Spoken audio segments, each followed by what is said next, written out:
Bismillahirrahmanirrahim. Imam Syafi'i pernah ditanya wa aktsarun nasu fin nisa'i wa qalu inna hubban nisa'i jahdul bala'i. Orang pada ngomong kalau ada seorang suami mencintai seorang istri, kalau seorang laki-laki mencintai seorang wanita adalah malapetaka. Dijawab oleh sahubbun nisa'i jahda, bukan mencintai seorang wanita itu adalah malapetaka. Walakin kurbu man la tuhibbu jahdul bala'i, akan tapi yang paling tidak enak, tersiksa, bencana, malapetaka adalah jika engkau duduk dengan orang yang kau benci dengannya. Duduk dengan orang yang kita benci dengannya enggak enak. Anggap saja begini, saya buat contoh, ada seorang ibu datang ke pengajian terlambat sehingga tidak ada tempat. Toleh sana, toleh sini, toleh sana, enggak ada tempat. Akhirnya ada tempat yang kosong satu, agak depan lagi, alhamdulillah. Apalagi ustadz yang gurunya guru idolanya, senang sekali. Dia langsung meluncur menuju tempat kosong tersebut. Duduk manis, melihat, mendengar sang ustadz berceramah. Tapi baru beberapa menit mendengar ceramah sang ustadz, baru sadar ternyata yang di kanannya adalah orang yang dibencinya. Sudah miring-miring, keringetan dia. Lihat, tersiksalah manusia yang punya benci di dalam hatinya. Pagi ini akan kita pangkas itu kebencian. Tapi ada sebab-sebab datangnya kebencian, kedengkian, permusuhan. Banyak sebab di antara yang harus kita hindari. Yang harus kita hindari, yang menjadi sebab kebencian adalah kita membiarkan emosi yang bergejolak. Gampang tersinggung. Gampang tersinggung sehingga tidak mencoba meredam hatinya. Sehingga kalau sama saudaranya saja diomongin jelekit saja langsung buak. Sehingga berontak. Reaksi kita yang keras itu pun akan menjadikan orang lain bereaksi keras dengan kita. Kita tahu bahasanya kita tidak hidup dengan malaikat. Kita dengan manusia yang bisa salah semua. Istri bisa salah. Kalau Anda seorang suami menghendaki istrimu malaikat, kau tidak akan menikah sampai kapanpun. Istrimu adalah manusia yang bisa saja pagi benar sore salah. Suamimu adalah manusia yang bisa sore benar pagi salah. Itulah manusia yang sangat mungkin melakukan kesalahannya. Sangat mungkin melakukan banyak kesalahan. Sehingga melapangkan hati kita dengan orang yang bersama kita. Punya ilmu kebal, kata maaf, lapang hati. Lapang hati menjadikan orang mudah menyejukkan diri. Jadi neraka itu jangan dibuat di dalam dirinya sendiri. Gampang tersinggung. Gak tahu diri, siapa saya? Capek. Akan tapi ketahuilah kalau mungkin istri kita ngomong kasar. Istri ngomong kasar. Ketahuilah seorang laki-laki yang baik, dia tidak akan mencaci istrinya biarpun istrinya layak dicaci. Ketemu judul hatinya. Seorang istri yang baik tidak akan mencaci suami biarpun istrinya layak, biarpun suaminya layak dicaci. Seorang suami tidak akan memukul istrinya biarpun istrinya layak dipukul. Seorang istri tidak akan berbuat kasar kepada suami biarpun suami layak dikasari. Karena di dalam pribadi orang tersebut sudah ada kemuliaan di dalam hatinya memandang dengan cinta. Kalau Anda seorang suami menemukan istri Anda melakukan kesalahan kepada Anda, urusan pribadinya, mungkin tidak peduli dengan urusan Anda, atau apa saja ngomong kasar dan sebagainya, Anda pikir dia adalah istrimu. Menahan amarah ini penting sekali. Jangan sampai berkembang amarah ini menggumpal menjadi dendam.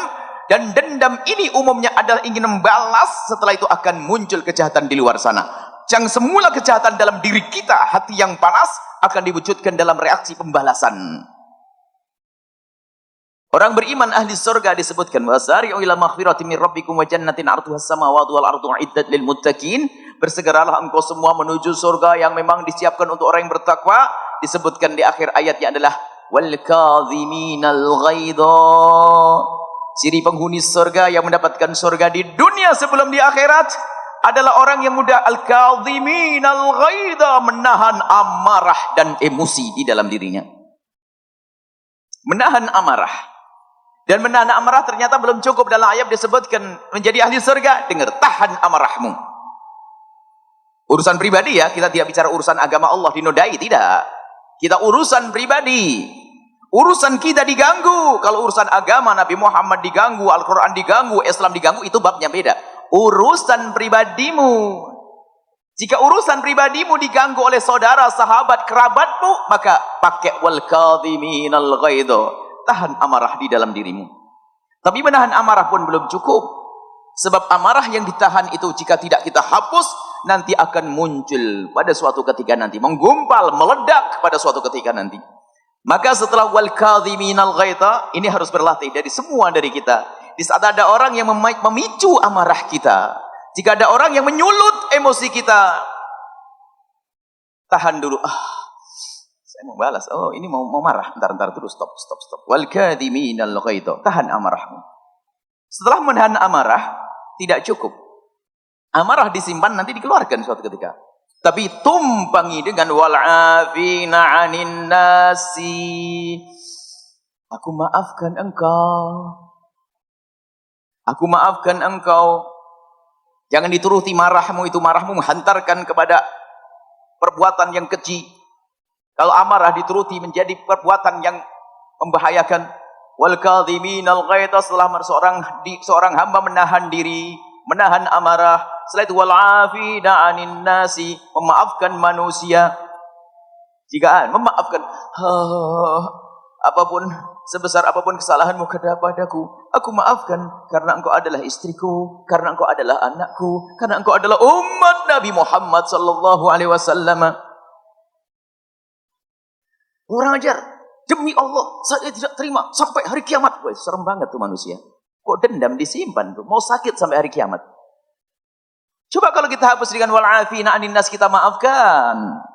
Setelah itu apa? Ditumpangi lagi yang terakhir. Sebab sudah kita cabut itu tumor yang ganas yang menggerogoti hati itu, sudah kita cabut, kadang tumbuh lagi. Afin, memaafkan itu mencabut. Kalau wal kadhiminal ghaidha itu seperti obat penang, obat anti nyeri saja itu.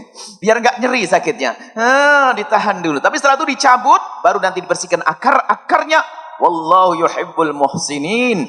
Allah senang dengan orang yang berbuat baik. Bayangkan. Sudah diganggu, setelah itu memaafkan, setelah itu memberi hadiah. Oh, hebat. Kalau ada orang kurang ajar ngomong nyelekit kepada Anda. Ya Allah, astagfirullah. Ambil air wudhu. Ya, datang selalu. Iya, saya maafkan kamu, tidak apa-apa. Buat pulang. Rekeningmu mana? Ini obat mujarab kalau Anda percaya sudah. Kalau Anda marah sama seseorang, kasih duit, beres. Beres, kasih hadiah paling bagus.